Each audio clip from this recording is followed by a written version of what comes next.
이 돌리세 할렐루야.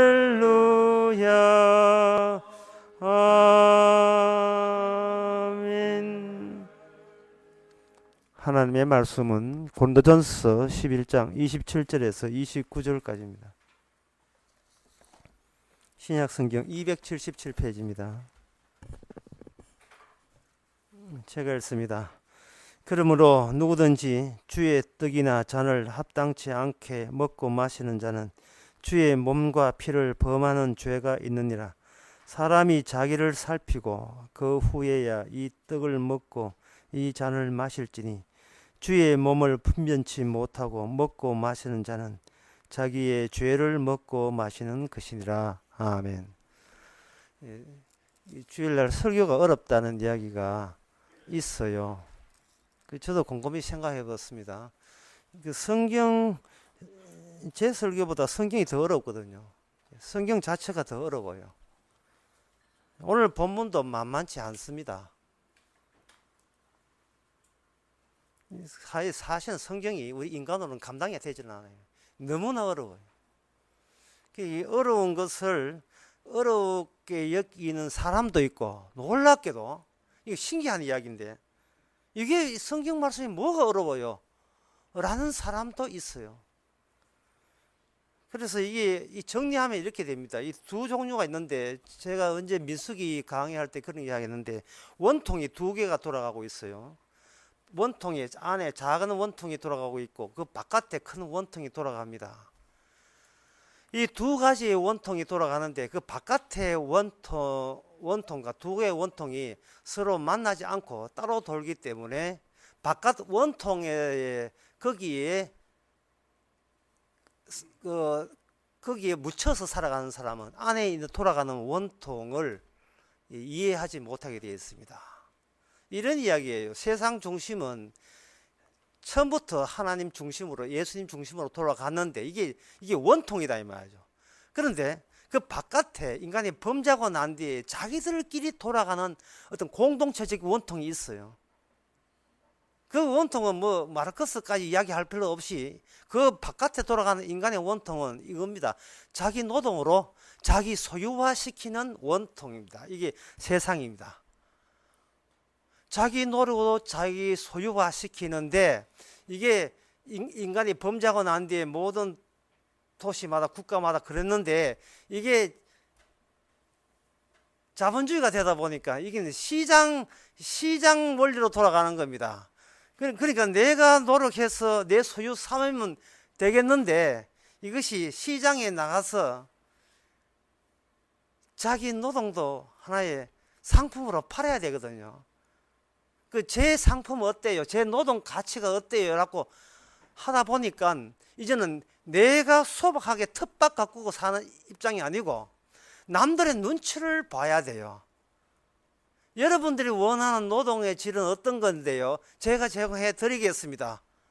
그러면 이것은 뭐 자유를 부르짖고 평등과 박애를 부르짖어도 내가 지금 하는 일이 남들에게 인기 있을까 없을까를 생각하게 되고 고려하게 되는 겁니다. 내가 노동한 것 가지고 내 것으로 삼는데, 이 내 것이 그냥 내 것으로 머무는 것이 아니고 남들로부터 평가와 시선과 그리고 판단을 받아야 되는, 그것도 매일같이 그렇게 되는 그러한 시장 바닥에 우리가 살고 있습니다. 그러니 그 남들에게 구매에 맞추기 위해서 자기가 노동하는 것보다 더 많은 것을 얻고자 하는데 힘이 없으니까 교회에 나와서 하나님께 비는 거예요. 하나님, 남들에게 인기 있는 사람 되게 하옵소서. 남들이 나를 필요로 하는 사람 되게 해주세요. 아주 고상하게 여기서 국가와 민족과 교회가 필요한 사람 되게 해달라. 이런 식으로 해보지만 그런 식으로 마음가짐을 갖고 있는 이상 성경은 아무리 봐도 어렵다, 모르겠다 이렇게 되는 겁니다. 왜냐하면 성경은 바깥에 있는 원통에 대한 이야기가 아니고 안쪽에 있는 원통에 대해서 이야기하기 때문에 그렇습니다. 그러다 보니까 바깥에서 안쪽으로 들어가야 되는데, 이 들어갈 방법이 타인의 시선을 끊어줘야 돼요. 타인의 시선만, 중심에서 나오는 시선만 연결고리를 가지고 그것을 하나님의 의라 하는 겁니다. 이 세상의 바깥 원통은 내가 윤리 도덕으로 착해야 남들도 착하다고 그렇게 하거든요. 왜냐하면 그 윤리 도덕의 원칙이 남들부터 요구된 원리 원칙이기 때문에 그렇습니다. 그런데 이 안에 있는 원통은 희한하게도 아무런 대가를 요구하지 않고 오직 예수님이 했던 의를 그냥 파이프로 꽂아주기만 하면 그 사람이 하나님의 의가 되어버려요. 아무것도 내 것으로 중무장할 필요가 없습니다. 그런데 이런 이야기가 이미 성령 받은 사람은 참 듣고 싶은 이야기고 그게 성경 이야기하고 굉장히 쉬운데, 그게 쉬운데 교회 와서 더 남들이 요구하는 시장 상품화 자기 가치를 높이기 위해서 온 사람은 뭐를 지키고 뭐를 행하면 남들이 나를 우수한 존재라고 상품이라고 봐주겠습니까? 이런 관점으로 오게 되면 도대체 설교가 뭐 어려워서 모르겠다. 도대체 뭘 하란 말인가? 이래 되게 어려운 거예요. 이제 저는 이렇게 이야기했으니까 여러분 기초를 했으니까 이제 어렵지 않다고 여러분들 저렇게 그렇게 생각하고 오늘 본문을 이제 들어가 보겠습니다. 과연 안 어려운지 더 어려운지 아마 더 어렵게 될 거예요. 오늘 본문의 내용, 누구든지 주의 떡이나 주의 잔을 합당치 않게 먹고 마신 자는 주의 몸과 피를 범하는 죄가 있느니라. 이 말은 인간으로서는 감당할 수 없는 어려운 말입니다. 그래서 이 어려운 말을 쉽게 말씀드리면 이렇습니다. 떡과 사람이 일치된다는 이야기. 떡과 사람이, 포도주와 그리고 인간이 일치된다. 어느 원통 안에서, 안쪽에 있는 원통 안에서 일치가 돼요.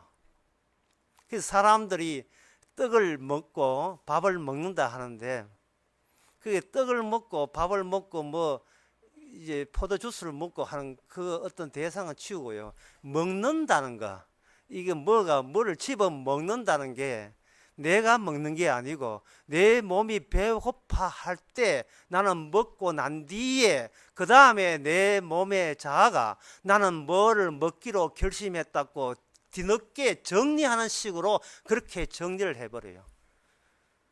어렵게 이야기해서 죄송합니다.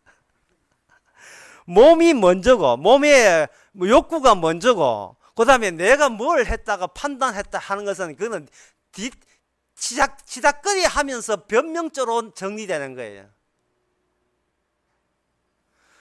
어떤 서울대학교 간 어떤 학생이 전 학생들을 약을 올리듯이 하는 이야기가 있어요. 뭐냐 하면 어떻게 그 어려운 시험을 합격했으면 나는 공부가 제일 쉬워요. 난 공부가 제일 쉬워요. 그 사람은 솔직하게 이야기하는 난 공부가 제일 쉬운 거예요. 그 말은 뭐냐면 공부해야지가 아니라 몸이 공부를 해보니까 몸이 공부하는 몸이라. 그래서 그거는 내가 공부를 해서 좋은 데 가야지가 아니라 그거는 뒤에 나오는 일이 벌어지고 난 뒤에 정리하는 식이지. 몸은 나 공부하는 게 만화책보다 더 재밌는데 어떻게. 그러니까 이거는 저절로 되는 거예요. 몸이 배고프면 밥을 먹고 난 뒤에 나 밥 먹었어 라고 뒤에 이제 뭔가 자기 중심을 하다 보니까 그렇게 정리된 겁니다. 그래서 처음부터 성경 볼 때 바깥 원통에 내가 결정한다, 내가 뭘 한다, 내가 공부를 한다. 항상 나라는 것을 주체 자리에 해놓고 내 인간은 내가 관리해야 돼, 남이 관리 못해. 이런 식으로 바깥 원통에서 살아갔던 우리들 입장에서 오늘 본문에 같은 경우에 누구든지 주의 떡과 주의 잔을 합당치 않게 먹고 마신 자는 주의 몸과 피를 범하는 죄가 있느니라 라고 이야기가 들을 때 도대체 죄 짓지 않고 주의 몸과 피를 마시는 방법은 무엇입니까? 라는 질문을 할 수밖에 없죠. 그 질문 자체가 잘못된 거예요. 그 질문 자체가 잘못된 거예요. 애초부터 네 몸 자체가 주의 몸이라고 생각하면 문제는 간단하게 끝날 문제를 가지고 난 내 몸 따로 있고 주의 몸 따로 있는데 내가 주의 몸을 먹고 마실 때는 조심스럽게 해서 내한테 병들지 않거나 병들거나 죽거나 일이 없어야 된다. 이렇게 하면 자꾸 머리를 자꾸 굴려요. 내 몸 따로 있고 주의 몸 따로 있으면 그 주의 몸과 내 몸이 같은 성질이 아니거든요. 저는 지난 시간에 제가 언급을 했습니다. 예수님께서 떡을 뗄 때 떡을 가지고 쉬고 자기 떡을 떼어서 분점 세우듯이 이렇게 지점 분점 세우듯이 나누어 줬다고 제가 분명히 언급했습니다. 이 말은 뭐냐? 네 몸이 네 몸으로 보이냐? 그렇게 보여? 그거는 네가 잘못 생각한 거야. 네 몸은 내 것이야 라는 식으로 자기 몸에 떼서 준 거예요. 자기 몸에 확됩니다. 아담이 자기 자식을 놓듯이 예수님이 자기 자식을 놓은 거예요. 근데 우리는 그런 생각을 못하는 것은 어릴 때부터 네가 똑똑해서 네가 제대로 행동해야 네가 나중에 밥이나 먹고 산다. 이런 식으로 가정에서 교회에서 학교에서 그런 식으로 계속 교육을 받아왔어요. 아, 내가 나한테 뭐를 조치하지 않으면 내 인생은 보장받지 못하구나. 실패로 끝나버리고 절망에 빠지는구나. 이렇게 돼버려요. 그중에 그런 식의 제일 나쁜 경우가 뭐냐면 예수 내가 믿어서 구원받는다는 이런 사기, 이런 거짓말이 2000년 동안 계속 교회마다 계속됩니다. 내가 믿어서 구원받는 게 아닙니다. 구원되는 것은요, 이미 주께서 너는 주의 내 것이야 라고 확인 통보받는 것을 확인함으로써 구원이 이미 우리께 주어진 겁니다. 과거 완료로서 확인할 뿐이에요. 확인할 뿐이에요. 확인을 어떻게 하느냐? 내가 한 것은 결국 내 자랑질밖에 안 된다는, 이 죄밖에 안 된다는 것을 성경으로 확인하는 거예요. 내가 기도를 하고 뭘 해도 이거는 내가 뭔가 했습니다는 아담의 죄 짓는 그 습관이 그렇게 발현된 거예요. 그래서 저는 아무것도 하지 말라는 거예요. 아무것도 하지 않더라도 여러분 살고 있잖아요. 누가 살려줬던 거예요? 주님이 살려준 거예요. 그러면 사람들은 누가 옆에서 나 말고 남이 살려주면 기분 되게 나쁘게 해요. 살려주는데 왜 뭐 이런 식으로 살려주십니까? 뭐 주께서 그런 식이 어떤 식인데 키가 너무 작잖아요. 어디 뭐 주문 생산했습니까? 쥐가 어디 주문합니까? 주께서 그냥 만들어준 대로 그냥 살다가 죽으면 죽으려는 에스더처럼 그냥 가면 돼요. 이게 내 거기 때문에 이게 미래가 걱정되고 불안한 겁니다. 그 불안도 이용해 또 사기쳤는데 또 교회 목사들 사기를 치고 이렇게 하면 여러분들이 원하는 걸 들어줄 수 있습니다. 이거는 주님하고 전혀 반대편에 있어요. 이제는 그만 속아 넘어갔어요. 그만 속아 넘어갔어요. 그렇다면 여기서 주님께서 문제는 이거예요. 어쨌든 그랬던 간에 그게 정답이 할지라도 우리는 바깥 원통이 전부입니다. 태어나서부터 그런 식으로 교육받았고 내가 천당 가고 지옥 가고 내 손에 달렸다. 그런 식으로 우리는 그게 오히려 편하게 느껴지고 납득이 잘 되고 그래요. 자, 문제는 바깥 원통에서 안쪽으로 어떻게 가느냐 하는 이 문제 남았습니다. 그 문제에 대해서 흔히들 주님의 사랑으로 한다는데 이 사랑이라는 것이 이게 거짓말입니다. 왜냐하면 성경에서 구약을 통해서 아는 사랑은 이걸 우리 자신이 생각하는 현실을 뭉개버리는 것이 주님의 사랑입니다. 그래서 이걸 사랑이라 하지 말고 정답을 이야기하게 되면 우리 주님 쪽에서는 사랑이지만 우리 쪽에서 올 때는 이게 사랑이 아닙니다. 그게 뭐냐면 사랑보다 깊은 상처가 돼요. 상처로 와요. 누가 믿었으리요? 누가 알았으리요? 상처가 와요.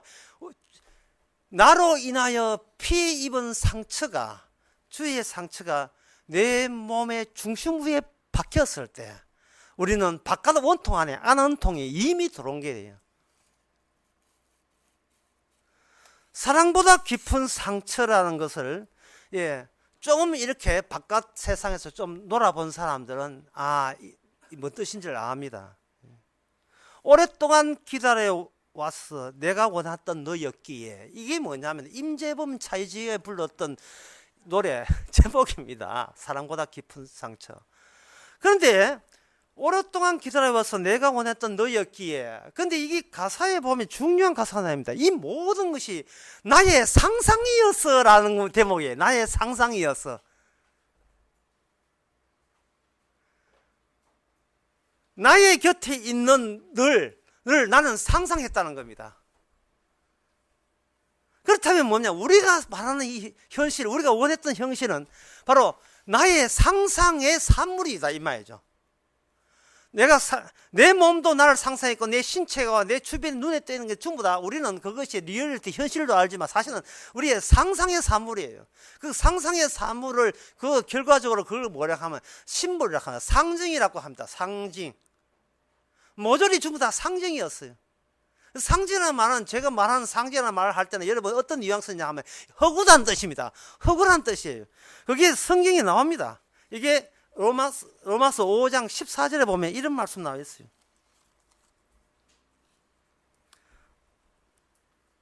아담으로부터 모세까지 아담의 범죄와 같은 죄를 짓지 아니한 자들 위에도 사망이 왕도를 하였으니 아담은 오실 자의 표상이다.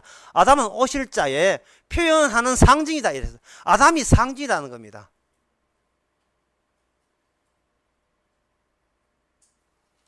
어떤 분이 저한테 상당 비슷한 이야기를 해요. 저는 죽으려고 몇 번이나 했습니다. 그래서 제가 죽지 마세요. 네, 자살하려고 몇 번이나 했습니다. 근데 저는 그렇게 일찍 죽지 마세요. 가만히 있어도 주께서 다 죽여주시는데 그렇게 죽지 마세요. 왜냐하면 사람은 안 죽어요. 이게 죽어서 고통이 없어지게 되면 내 죽으라고 권하고 싶은데 이게 자살해도 안 죽어요. 그게 문제예요. 왜냐하면 우리는 실제 하시는 주님의 상징물이기 때문에 주께서 활용하기 나름입니다. 결국 죽어봐야 주께서 다 호출해내요. 주의 음성을 들을 때가 오나니 요한복음 5장에 의해서 다 풀려냅니다. 죽음마저 이게 실제가 아니고 우리 눈에 우리 보기에는 숨 끊어진 것 뿐이지 이 다른 곳에 대기하고 집합에서 대기 장소로 옮긴 거예요. 이 성경만이 실제예요. 그 외에는 상징입니다. 젊을 때는 모든 것이 신비롭고 신기해요. 어릴 때는요, 사는 동네에 긴 골목이 있는데, 제가 옛날에 그 답성공원에서 살았거든요. 골목이 길었어요. 그 골목 끝에 나오면 어디 진짜 그거 딴 세상인 줄 알았습니다. 어릴 때나 이럴 때는 모를 때는 모든 게 신기하고 신비로워요. 해외여행 가서 실망한 이유가 그것 때문에 그렇잖아요. 예, TV를 볼 때는 그렇게 아름다워요. 근데 막상 가보면 그 사람 사는 길이나 내 하루 사는 게 똑같아요. 신기하고 신비로운데 지나가 보면 모든 것이 몸의 피곤으로 쌓이고 허탈한 마음으로 오게 되어 있습니다. 인생도 마찬가지예요. 모르니까 내가 40이 되면 50이 되면 60이 되면 하지만 막상 살아보면 시시하고 별 게 없어요. 별 게 없어요. 그래서 그걸 가지고 뭐냐, 모든 게 하나의 상징이었다. 내가 원하는 정답은 전혀 거기서 나타나지 않았다는 겁니다. 아무리 공부를 많이 하고 아무리 여행을 많이 해도 거기에 정답이 없어요. 제 이야기 아니고 전도서 나온 이야기입니다. 사람이 아무리 공부해야 표고만 할 뿐이고 공부한 만큼 새로운 신비와 신기와 그거는 욕망에 대해서 찾아오게 돼 있고 또 새로운 거 알아야 되는 부담만 느낄 뿐이지 실제로 그 현장에 또 도달하게 되면 또 모든 것이 또 몸의 피곤으로 누적이 되면서 이런 식으로 산다는 게 도대체 의미도 없고 목적도 없어요. 그걸 제가 그 목적의 의미가 뭡니까 물으시면 제가 알려드리겠습니다. 상징이었습니다. 오실 5분에 예수 그리스도를 보여주는 하나의 상징물로서 잠시 이 땅에 잠시 등장했다가 나중에 이 연극 무대 끝나고 연극 뒤로 이제 대기 상태에 있습니다. 주님께서 호출하십니다. 영생의 부활로 나올 사람이 있고 저주받을 부활이 되기 위해 지옥가게에서 호출되는 얘기 또 불러줍니다. 성도는 이미 사망에서 생명을 옮겼기 때문에 그 호출하는 그 상태조차도 사도 바울에 의하면 예수 안에서 영원히 누리다가 호출된다고 하는 거예요. 예수 안에 있는 사람은 죽으면 곧 주와 함께 있으면서 몸의 영원한 변화를 나중에 몸으로 주께서 모든 걸 마감할 때 영원 천사의 몸을 입고 영원히 살게 된다는 겁니다. 다시 말해서 하나님께서 한번 만든 인간을 절대로 도중에 버리는 법이 없습니다. 죽었던 많은 사람 지옥 가서 고생하고 있고 거짓 나사로 그저 부자도 고생하고 있습니다. 반면에 변화사 나타날 때 모세와 엘리야 이 사람들은 이미 변화 보면 주와 함께 영원히 살고 있습니다. 성경에서 뭘 더 보여줘야 됩니까? 예고편만 보여주면 되지 뭐 본전까지 다 보여줄래요? 성경이 감당을 못해요. 이미 그게 실제예요. 리얼리티 실제입니다. 그러면 이 땅은 뭐냐? 그냥 상징입니다. 상징의 역할은 뭐냐? 예수 그리스도에 연관해서 예수님이 어떤 속성을 갖고 있는가를 보여주는, 그걸 보여주는 기능만 하면 돼요. 따라서 주님 앞에서는 제가 아무리 재주가 있더라도 주님께서는 딴 거 다 제거해버리고 예수 그리스도와 연관된 기능만 뽑아내는 식으로 그 사람을 사용합니다. 그 예가 오늘 본문에 나옵니다. 29절에 보면 주의 몸을 분별치 못하고 먹고 마시는 자는 자기 죄를 먹고 마시는 것이니, 상당히 관념적이고 추상적이라서 우리로서는 이 무슨 이야기인지 몰라요. 그런데 30절에 보면 그 실제 예가 나와 있습니다.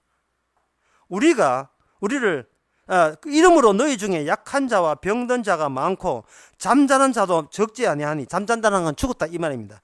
그러니까 예수님의 몸과 살을 함부로 먹다가 병들고 약해졌고 갑자기 그 돌변사한 그런 자도 적지 아니하니, 우리가 우리를 살폈으면 판단을 받지 않으니요 우리가 판단받는 건 주께 징계받는 것이다, 징계받는 것이니, 이렇게 했어요.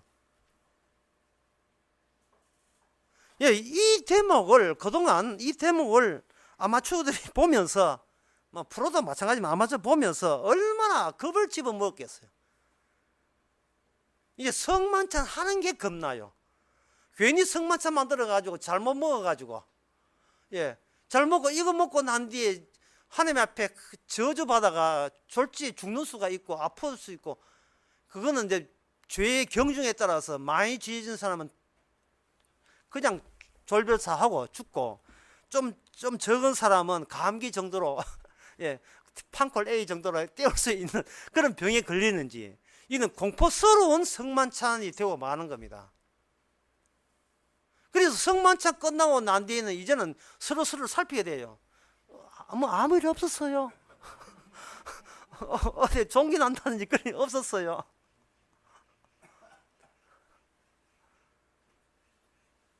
이게 근본적으로 해석을 잘못했어요. 성만찬 해석을 잘못해서 그렇습니다. 성만찬이라는 것을 지난 시간에 했습니다만은, 제가 지난 시간 참 어렵기는 어려웠습니다. 그게 뭐냐 하면은, 성만찬 여러분 사는 게 자체가 성만찬이라는 취지로 제가 말씀드렸거든요. 성만찬을 구태여 한다는 것 자체가 수상스럽다 이 말이에요. 그래서는 안 된다는 겁니다. 본인이 그리스도의 몸으로 살아가고 있는데 왜 성만찬이 왜 필요하냐 이 말이에요. 그것은 자기 방어 태세, 그걸 어렵게 말해서 뭐냐, 나라는 인간을 존재적 차원에서 자기가 이해하기 때문에 그렇습니다. 나라는 존재는 여기 있다. 내가 얼마나 건강하고 복받는 모습으로 존재가 있을 때는 나는 구원받는 사람 맞고 확인이 되고, 내가 몸이 아프고 이렇게 하게 되면 나는 이 지옥 가거나 안 그러면 천국 가더라도 빌빌거리며 가고 있다. 자기 존재 가지고 자꾸 이렇게 확인을 하고자 하는 게, 이게 이제 근본적인 문제가 되는 겁니다. 그래서 이 점을 제가 이제 설명드리겠습니다. 분명히 제가 지금까지 설명한 것은 인간은 상징에 불과합니다.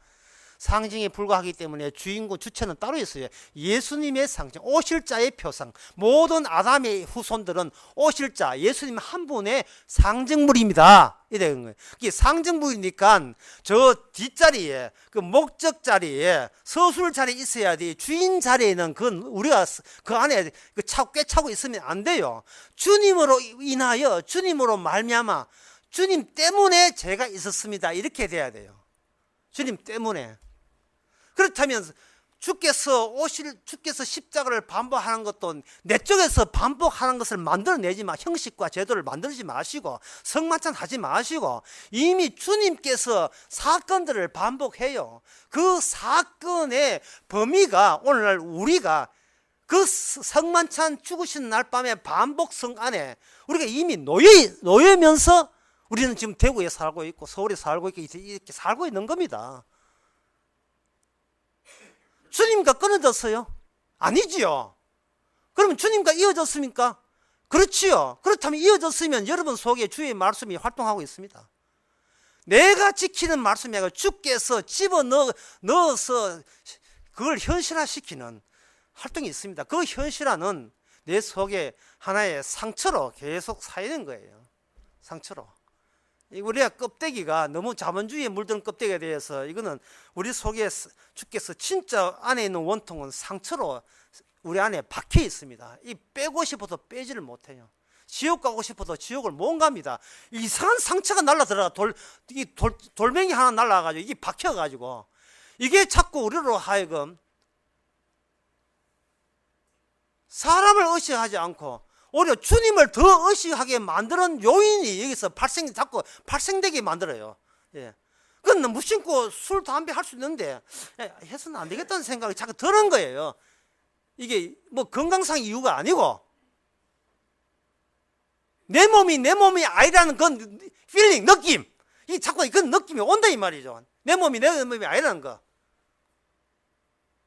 내가 단독적으로 내 의미를 찾으려니까 허탈한데 성경을 보게 되면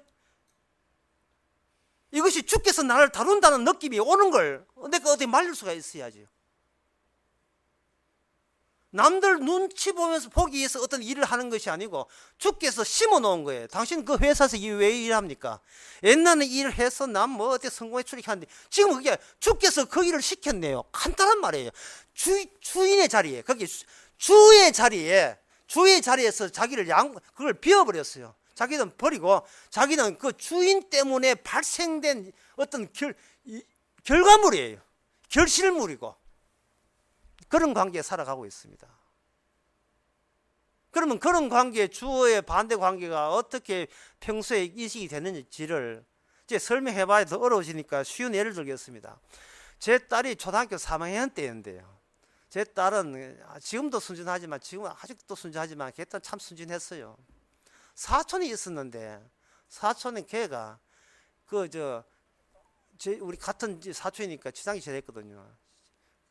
그 진주한테 야 산타클로스 없단다 이런 이야기 했어요. 그래가지고 엄마 이제 초등학교 3학년 때예요.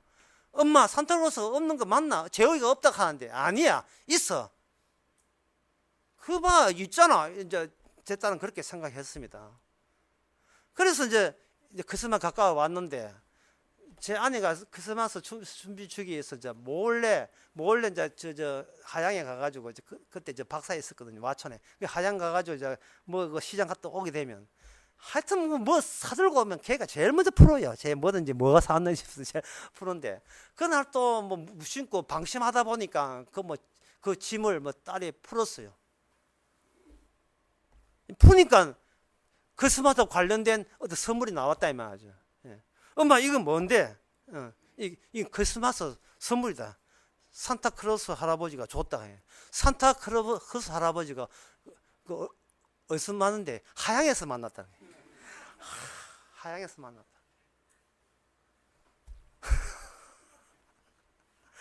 하양에서 산타클로스 할아버지 만났다.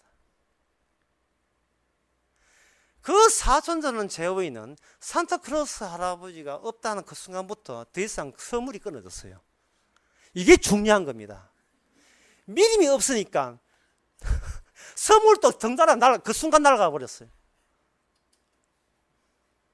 바보예요, 바보. 예? 똑똑한 게 탈이라.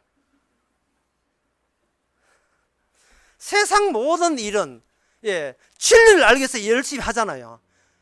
그 진리를 안다는 그 모든 시도가 다 어리석은 짓이에요. 왜냐하면 바깥 원통에서 아드 원통으로 들어갈 길을 주께서는 주신 적이 없습니다. 네 똑똑이가 너를 지옥으로 만드는 거예요. 바보가 되면 될걸. 이 성경 말씀대로 믿으면 될걸. 성경 말씀이 그런가 따진다며. 따질 거 뭐가 있어요? 우리의 몸은 예수님의 상징이다. 그러면 내 주인은 따로 있구나. 이게 어렵습니까? 이 이야기가. 이게 어려운 이유가 어릴 때부터 우리는 진화론부터 해가 과학 사고가 있어가지고 네가 눈에 확인되지 않는 것은 진리가 아니다, 미시다 라는 식으로 계속 교육을 받아왔고, 또 그 과학적인 교육을 해줘야 자본주의 시장 바닥에서 이 가치 있는 존재가 내가 남한테 쓸모가 있어요.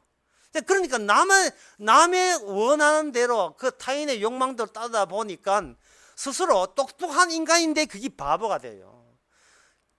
분명히 창세기 3장에서 아담은 바보였습니다. 아담은 선악에 대해서 알 필요가 없어요. 근데 아는 순간 이 바보같이 에덴 동산 선물 자체가 날아가 버렸어요. 에덴 동산 선물 자체가. 그 똑똑한 거 가지고 기껏 에덴 동산 추방되어서 바깥에서 땅에서 기껏 했어봐야 결국은 찔찔 땀이나 흘리면서 하다가 결국은 흑이니 흑으로 돌아가라. 물론 그 죽음마저 나중에 상징이 됩니다만, 죽음마저 상징이 된다는 말은 현재는 몸마저 상징이다 이 말이에요. 이 세상에 진실은 아무것도 없어요. 무슨 뜻이냐 하면 인간의 자기 자아라 하는 것은 새로운 상황에 와서 내용물을 계속 주입시키게 되면 그때마다 자아가 자꾸 달라져요. 성질내면 성질내는 게 이게 내 모습인지, 또 누구를 이렇게 이뻐하면 이뻐하는 것이 내가 원래 이런 자비심이 많은 인간인지, 맨날 그 상황 따라서 내용이 달라지기 때문에 어느 게 나은지를 몰라요. 어느 게 나은지를 몰라요. 아무것도 나가 아니에요. 왜냐하면 애초부터 우리는 몸만 있었지, 나락하는 것은 몸을 표현하기 위해서, 몸을 이렇게 억지로 표현하기 위해서 그걸 나랐고 내가 나를 붙인 거예요. 그리고 이 몸이 누구라 하는 것은 예수님께서 우리에게 통보해 주면 되는 겁니다. 엄윤희 권사님께서 참 중요한 질문을 했어요. 정말 중요한 질문인데 부끄럽다고 그걸 비밀로 해가지고 막 궁금을 하는데, 내용이 너무너무 중요한 질문을 했어요. 질문이 뭐냐 하면은, 어차피 천국 가면 이 자아가 없어질 텐데, 목사님 말씀대로 막 살아나, 열심히 사나, 안 그러면 성실하게 성화론 부르짖고 살아나, 마찬가지 아닙니까? 예, 막 사나, 그냥 사나, 성실하게 사나, 어차피 이 땅에 필요한 자아인데 그거 없어질 건 마찬가지인데 그거 어떻게 살아야 하는 것이 무슨 의미가 있습니까? 참 이런 질문하는 것은 참 부끄러워 가지고 이걸 비밀글로 합니다. 답변 또 메일을 해주세요 해가지고 답변했는데, 이게 중요한 질문이거든요. 이렇게 답변해 드렸습니다. 성령을 받게 되면 자아가, 두 개의 자아가 생겼다는 사실을 본인이 미리 알게 돼요. 천국 가기 전에. 그게 바로 사도 바울이 그런 사람입니다.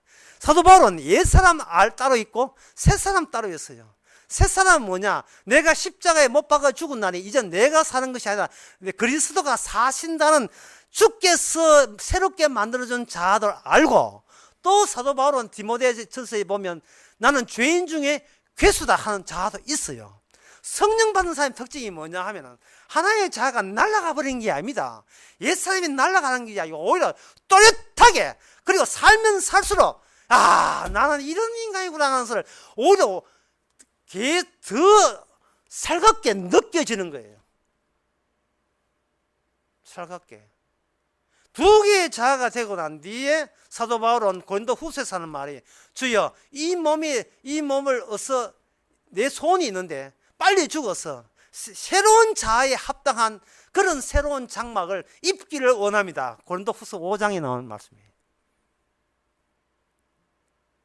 빌립보서 2장에 보면, 1장에 보면 내가 사느냐 죽느냐 둘 중에 하나 끼어 있는데 내 소원 같으면 죽는 게 더 나은데 나의 너희들을 위해서 주께서는 안 죽이고 너희들을 봉사하라고 계속 지금 살려두고 있다.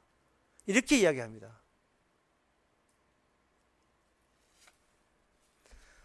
사도 바울의 입장도 그렇고 스데반 집사도 입장도 마찬가지입니다. 돌이 날아올 때 아파요.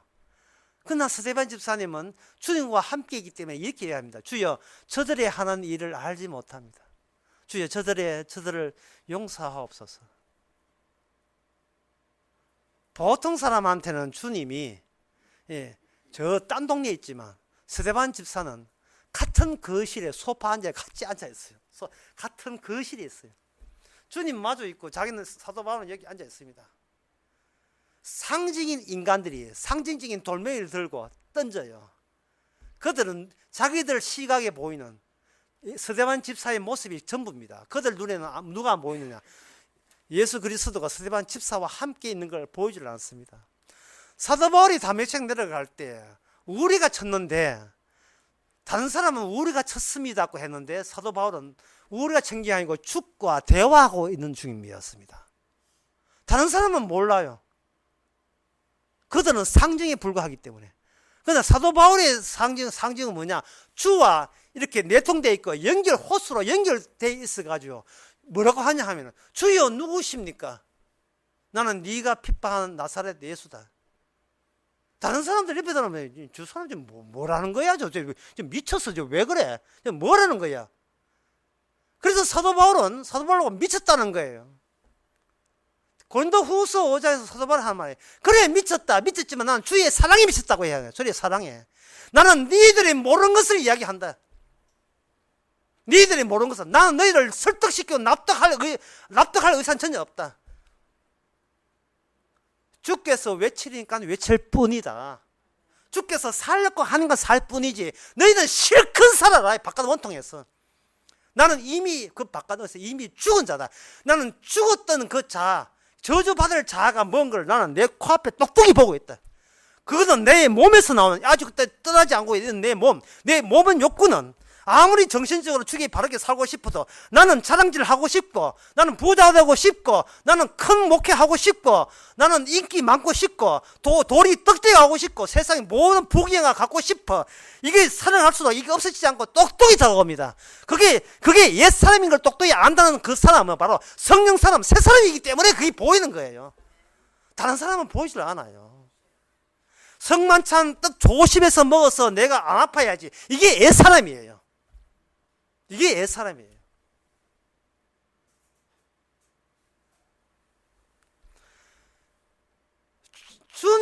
주님과 내가 이미 하나가 되어 있기에 이미 성만찬을 통해서 주님께서 내가 뭘 어떻게 합니까? 아니라 주께서 어떻게 하시는 그 결과물이 지금 현장에 납니다.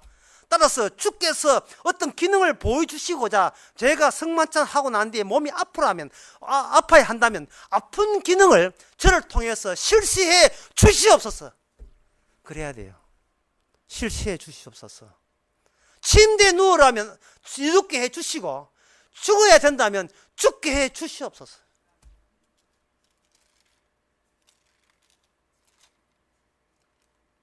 참 이런 말까지 안 하려고 했는데 할 수 없어요. 예. 고린도전서 5장에 어떤 사람은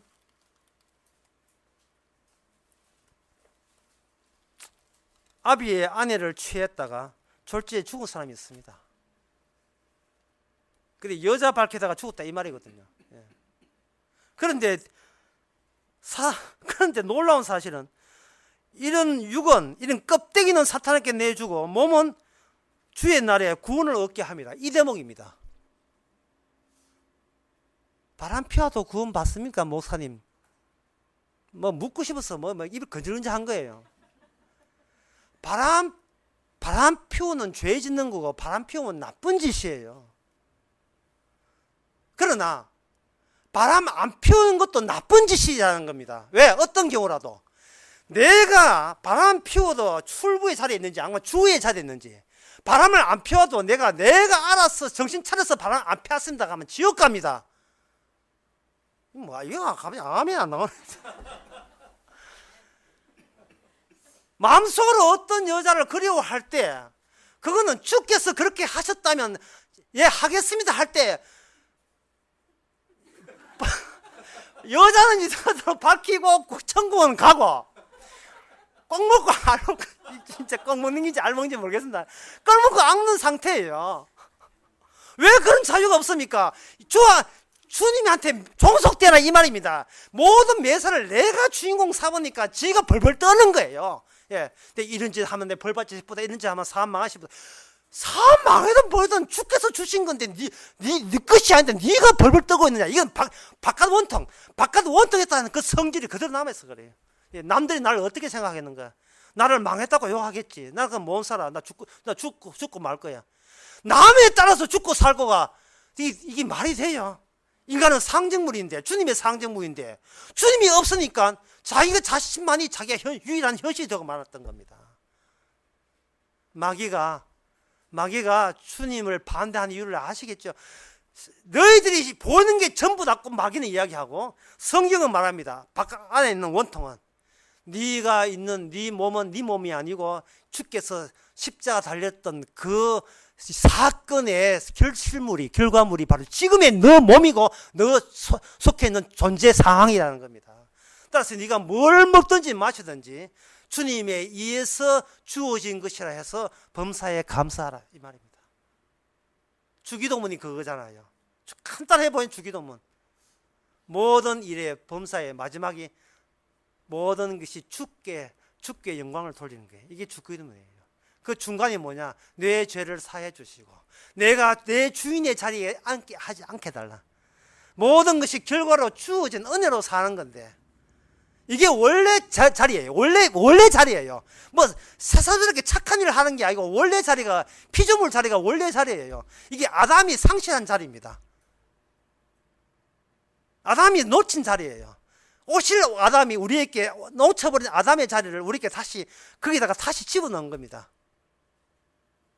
너는 나의 영광을 위해서 이 땅에 태어나야만 했고 몇 월 몇 시에 너는 죽어야만 했고, 그러나 그 죽음은 그냥 잠자는 것이고, 영원한 죽음은 지옥이 영원한 죽음이고, 반대쪽에 있는 영원한 생명은 네가 천국에서 사는 것이 영원한 생명이다. 예, 목숨 끊어진 게 죽음이 아니에요. 목숨 이어가는 게 생명이 아닙니다. 어느 상황 주님과 함께 영원히 사는 것이 생명입니다. 내가 온 것은 생명을 주려 함이라 하신 말씀이 그 뜻이거든요. 그걸 사도 바울은 이미 알았다는 거예요. 이미 알아서 자기는 지금 제대하고 싶어서 날라잖아요. 카렌다에다 줄 꺼놓고 언제 제대한가 있는데, 그 제대 못하는 것은 뭐 남들에게 봉사하라고, 남을 위해서 봉사하기 위해서 하는 겁니다. 그래서 그분이 이야기하면서 정말 모든 것도 안 되고 한 식으로 자살하고 싶다 쪽으로, 예, 자살을 또 이렇게 이야기하길로 했습니다. 그러지 마시고, 가만히 있어 죽으니까 걱정하지 마시고, 나로 인하여 도움받는 사람이 있을 겁니다. 예, 그게 늙어 죽을 때까지 죽지 마세요. 왜냐하면 나로 인하여, 허접스러운 나지만, 분명히 내가 보기엔 내 마음에 안 들지만, 이거라도, 그거 당신 안 했으면 큰일 날 뻔했습니다 라고 필요한 사람이 분명히 맺어주고 나타날 거예요. 예. 그러니까 그분을 위해서 봉사한다는 마음에서 그냥 사세요 라고 헤어졌는데, 나중에 어떻게 될지 모르지만, 내 몸이 아픈 게 아니고 주님의 몸이 아픈 거고요. 예. 내가 실패하다 하는 게 주님한테는 실패가 없고 성공입니다. 이 모든 것은 내 존재가 아니고 주께서 주님의 전쟁, 주님께 마귀와 싸웠던 그 전쟁이 어떤 내막을 갖고 있는지를 자기 백성 성도에게 이걸 파노라마처럼 인피니트를 쫙 펼치는 겁니다. 펼치게 보이면 내 힘으로 이길 수 없었던 전쟁을, 내 힘으로 이길 수 없었던 그 죄와 그 낭패를 주께서 단번에 십자가로 우리가 의롭게 했다는 이 승리는 죽음의 주님의 몫이지 제가 행함이 아니었습니다. 그것이 필요한, 이 내용이 필요한 분들을 주께서 여러분들을 만나게 해 주실 거예요. 언젠지는 모르지만 여러분 살아있는 이유가 바로 그것에 있습니다. 기도하겠습니다. 하나님 아버지, 남들 잘 보이기 위해서, 남한테 믿기지 않기 위해서, 자존심 상하지 않기 위해서 버티고 버틴 그 모든 것이 다 우리를 힘들게 했고, 우리를 도리어 괴롭게 했고, 마귀한테 더욱 예속하고 속박되게 했습니다. 이런 속임수와 사기에 그만 속고 이제는 그걸 물끄러미 바라보면서 옛사람 모습으로, 새 사람의 모습으로 옛사람이 어떻다는 것을 남한테 증거할 수 있는 저희들 되게 하옵소서. 예수님의 이름으로 기도합나이다. 아멘. 다 일어나셔서 313장 합시다.